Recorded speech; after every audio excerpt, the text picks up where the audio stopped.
Hello and welcome to your After Action Report for Week 6 of the CCL 2021 season. After this week, Split 1 is officially done and over with, and we dive headfirst into Split 2. So let's get rolling, shall we? Illini Blue went into their match against UNI Gold undefeated in the first match of inter-division play in their region. Illini kept the respawns close, but got absolutely smacked in the S&D, giving UNI the win and netting ILB their first match loss of the season. Texas State and North Texas are the top two seeds in the Southwest B Division. The S&D and Control were both very close games, but Texas State blew out North on both hardpoints, 100-point clubbing them both times to take the series 3-1.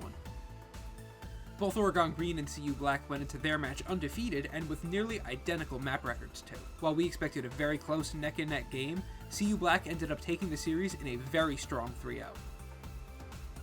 CU Gold gave a swift 3-0 to Tulsa Esports in their match. Garrison S&D was at least a close loss at 6-4, but the Control and Hardpoint games were just absolutely clinical and very well played from CU Gold. The Missouri State Bearcats have really seemed to come into their own towards the end of Split 1, even winning their last 3 matches. Against the South Dakota Coyotes, though, the Bearcats just could not get anything going, and the Coyotes took the series in 3. California Long Beach Black went into their match against Grossmont undefeated. And, well, that's where they walked out of it too. CSULB swept through like a nor'easter, winning the Hardpoint 250-66, the S&D 6-1, and the Control 3-1. On the other side though, both of Grossmont's losses for the season have been in the last 2 weeks. Tough lookings for those guys. Concord Maroon were one of, if not the strongest team of the 2020 season, and they've lived up to it so far this year too. Against LVC, Concord steamrolled through them in the respawns, and although LVC are a strong S&D team, they just could not make any magic happen, and Concord Maroon took the series 3-0. UTK White went up against the E4 Knights in a match that honestly should have been very winnable for them. A few crucial losses in S&D tipped the scales very heavily in favor of the Knights, who ended up taking the series 3-0 after UTK seemed to completely run out of steam in the Control.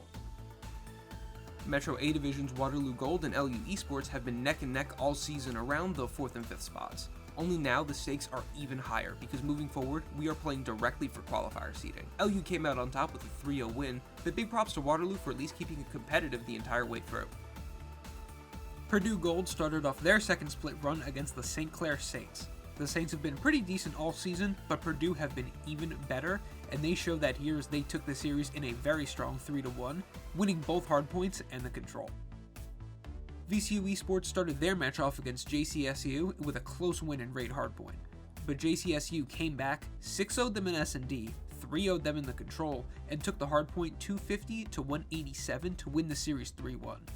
Man, talk about a late start, huh? We got a little battle on the African Savannah here. The York Lions went up against the Lambton Lions.